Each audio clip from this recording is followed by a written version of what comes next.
अमर चित्र कथा। बंदा बहादुर। भारत के इतिहास में बंदा बहादुर का नाम उन थोड़े से व्यक्तियों में आता है जो देश के राजनीतिक आकाश में धूमकेतु की तरह चमक उठे थे।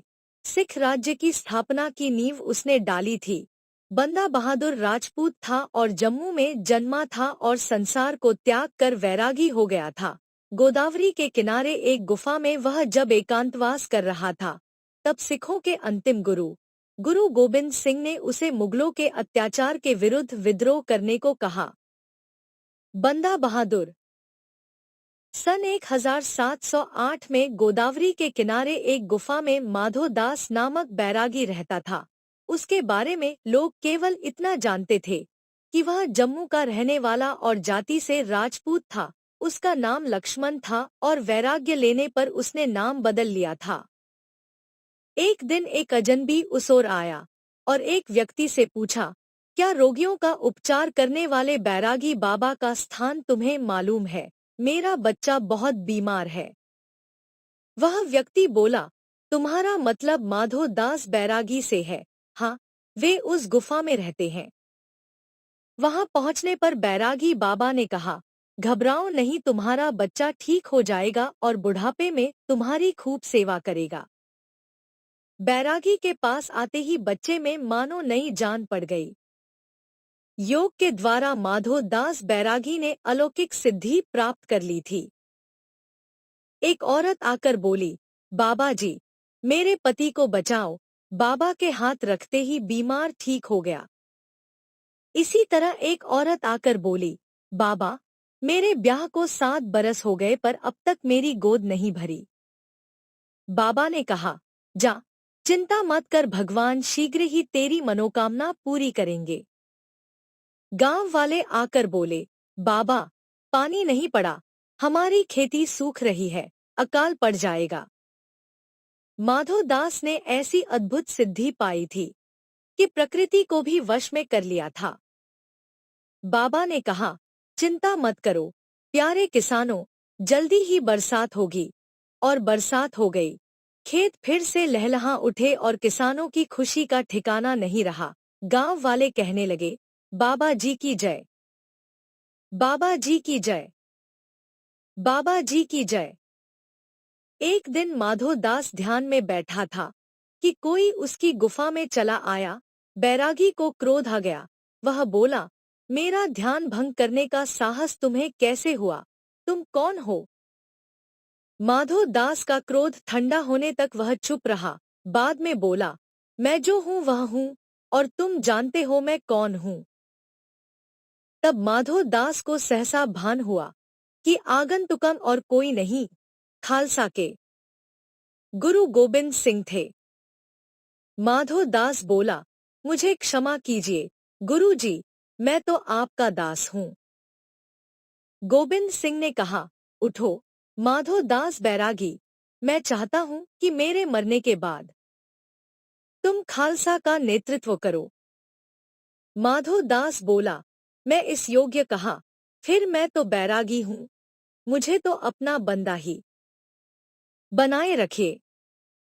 गोबिंद सिंह ने कहा, ठीक है, लेकिन आज से तुम माधो दास बैरागी नहीं, बंदा सिंह बहादुर कहलाओगे। बंदा सिंह बहादुर, मेरे तरकश से 5 तीर, मेरी तेग और मेरी ध्वजा अब तुम संभालो। तुम पंजाब जाओ और पीड़ित किसानों को, अत्याचारी मुगलों से लोहा लेने को उभारो। तुम्हें सारे देश में गुरु के संदेश का प्रचार करना है और मेरे पुत्रों की हत्या का बदला लेना है। इस प्रकार गुफा में रहने वाला बैरागी खालसा के लिए धर्मयोद्धा बन गया। वह गोबिंद सिंह से बोला, मैं निष्ठापूर्वक अपने गुरु की आज्ञा का पालन करूंगा। बंदा ने अपने कुछ अनुयायियों को सैनिक प्रशिक्षण देना शुरू किया। कुछ ही समय में उसने छोटी सी सेना तैयार कर ली और मुगलों की राजधानी दिल्ली की ओर चल पड़ा। उसके सैनिक बोल पड़े, मुगल अत्याचारी मुर्दाबाद, बंदा सिंह बहादुर की जय। दिल्ली से कुछ ही दूर हरियाणा के एक गांव में बंदा सिंह सेना के साथ थे। तभी बिना किसी पूर्व सूचना के गोदावरी तट पर स्थित गुरु गोबिंद सिंह के डेरे से एक आदमी आया और बंदा सिंह से बोला, खालसा के नायक गुरु गोबिंद सिंह नहीं रहे, उनकी हत्या कर दी है। शरीर त्यागने से पहले उन्होंने मुझे आपको यह याद दिलाने को कहा है कि आतताई के विरुद्ध लड़ाई जारी रहनी चाहिए। बंदा ने शोक की उस घड़ी में प्रतिज्ञा की, गुरु की तेग लेकर मैं शपथ लेता हूँ कि गुरु तथा उनके पुत्रों के हत्यारों का नाश करके रहूंगा। उसके सैनिकों तथा अन्य व्यक्तियों ने इस पर हर्षध्वनि की। बंदा ने अपनी प्रतिज्ञा पूरी करने में उनका सहयोग मांगा। उसने कहा, पंजाब की धरती के पुत्रों, गुरु का नाम लेकर उठ खड़े हो और मुगल अत्याचारियों का नाश करने में मेरी सहायता करो। सैनिकों तथा अन्य व्यक्तियों ने घोष किया, बंदा बहादुर की जय, बंदा बहादुर की जय। गुरु गोबिंद सिंह के संदेश के प्रचार के लिए वह गांव-गांव घूमने लगा। घोषणा की जाती, खालसा के गुरु गुरु गोबिंद सिंह का दास बंदा बहादुर उन सब की रक्षा करेगा जो चोरों, डाकुओं या मुगलों से प्रताड़ित हैं या जिनके साथ कोई दुराचार या अन्याय हुआ है। लोग बोल पड़े, जय गुरु गोबिंद, जय बंदा बहादुर। कुछ ही दिनों में बहुत से किसान अपने देहाती शस्त्रास्त्र लेकर बंदा की सेना में भर्ती हो गए। हिंदू, मुसलमान, सिख सभी लोग सेना में थे। बंदा बोला, मुसलमानों, अपने सिख और हिंदू भाइयों के साथ मिलकर मुगल आतताई का नाश कर दो।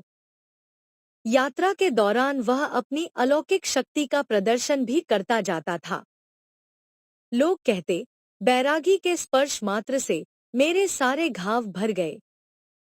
कुछ ही समय में बंदा की सेना में 50,000 सैनिक हो गए। बंदा बहादुर की जय। बंदा इस सेना को उसी राजकीय पथ से ले चला जिससे आक्रमणकारी काबुल से दिल्ली पहुंचे थे, परंतु अब बंदा की सेना विपरीत दिशा में जा रही थी, दिल्ली से काबुल। बंदा बोला, उधर है समाना गुरु के परिवार के हत्यारों का घर, उन हत्याओं का बदला चुकाने का समय आ गया है। सैनिक बोले, दुष्टों, हत्यारों का नाश हो।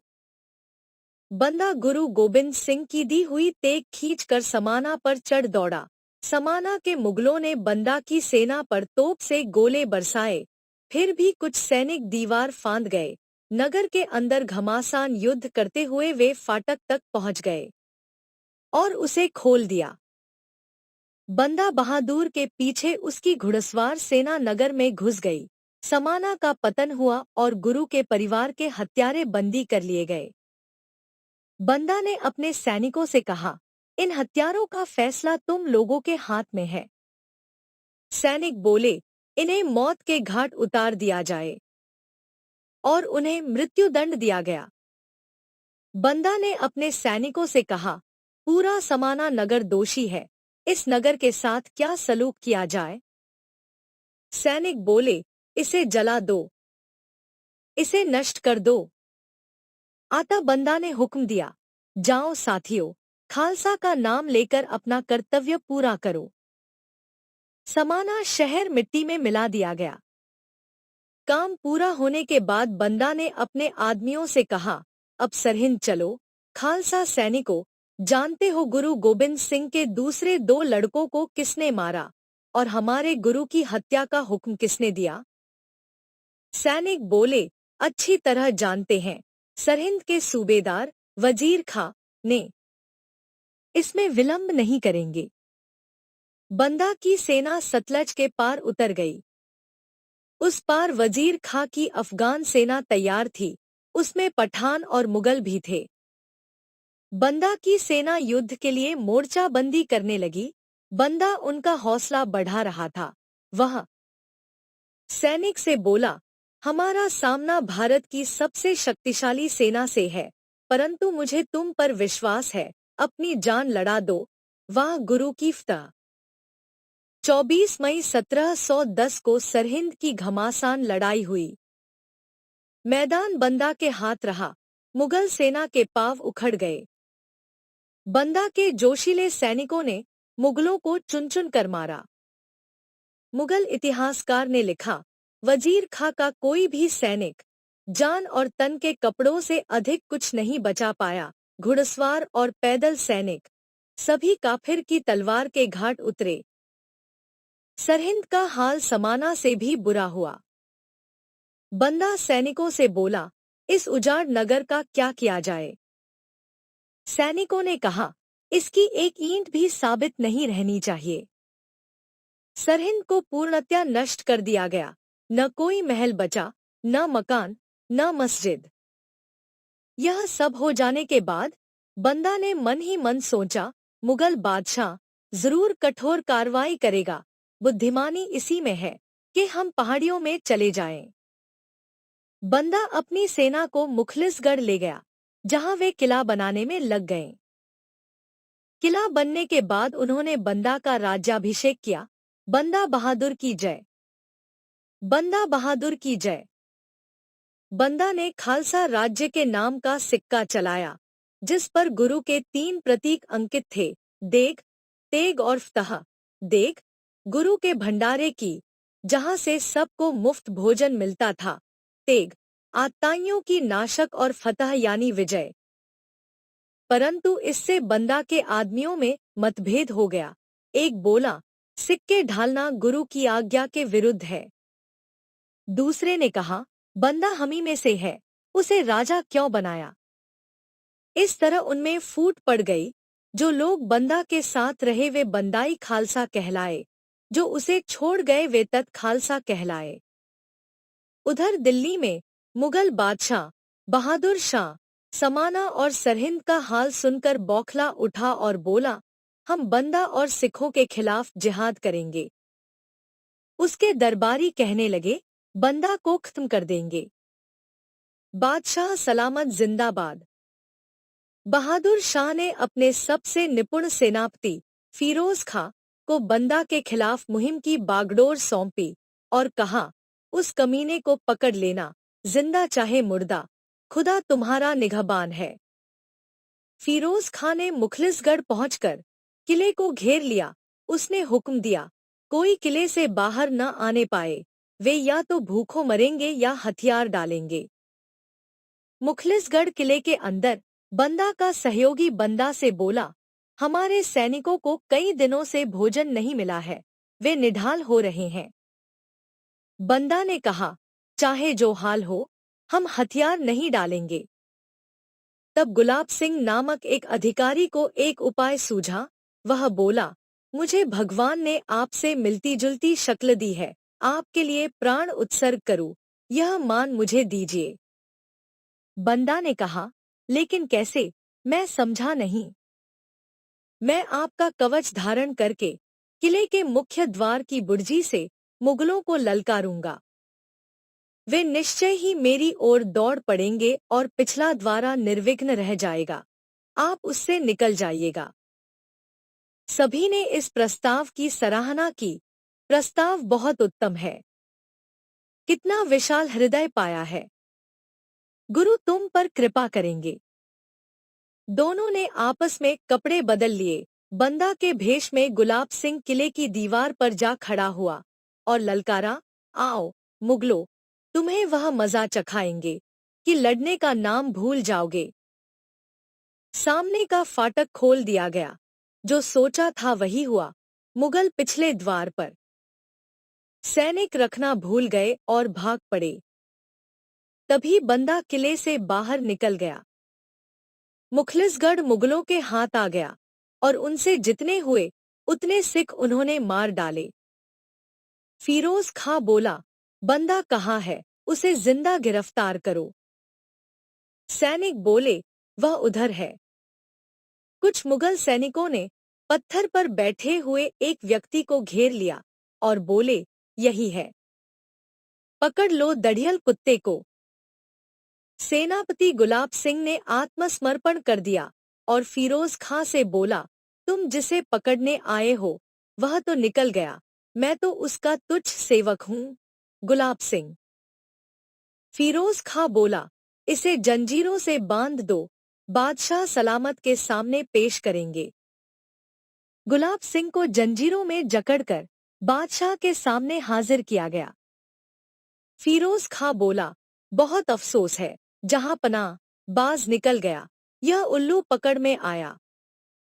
बादशाह यह सुनकर गुस्से से लाल हो उठा और बोला, इस कलमुहे दड़ियल कुत्ते का सर कलम कर दो और बंदा को पकड़ कर लाओ, वरना तुम्हारे सर का भी यही हाल होगा। कुछ समय बाद बहादुर शाह की मृत्यु हो गई और फर्रुखसियर गद्दी पर बैठा। नए बादशाह ने अपने सिपहसालारों को बुलवाया और कहा, बंदा को जिंदा या मुर्दा गिरफ्तार करने का काम मैं तुम्हें सौंपता हूँ और सिख जहां भी मिले उनका सफाया करो। उधर बंदा के बंदाई खालसा बेचैन हो रहे थे। वह कह रहे थे, हमारे गुरु समझते हैं कि गुरु गोबिंद सिंह के परिवार के हत्यारों से बदला लेकर उनका कर्तव्य पूरा हो गया, परंतु मुगलों के अत्याचार अभी शेष हैं। मुखलिसगढ़ से निकलने के बाद बंदा अत्याचारियों से युद्ध करने की अपेक्षा घर गृहस्थी में फंस गया। उसने 2 विवाह किए और उसके कई संतानें हुईं। फर्रुखसियर की सेना ने गुरदासपुर के निकट बंदा के शिविर को घेर लिया। बंदा ने इसकी कल्पना भी नहीं की थी। उसके आदमी कहने लगे, हम क्या करें, खाना पानी कुछ नहीं है, स्त्रियां और बालक हमारे साथ हैं। परिस्थितियां प्रतिकूल होते हुए भी बंदा ने 8 महीने तक मुकाबला किया।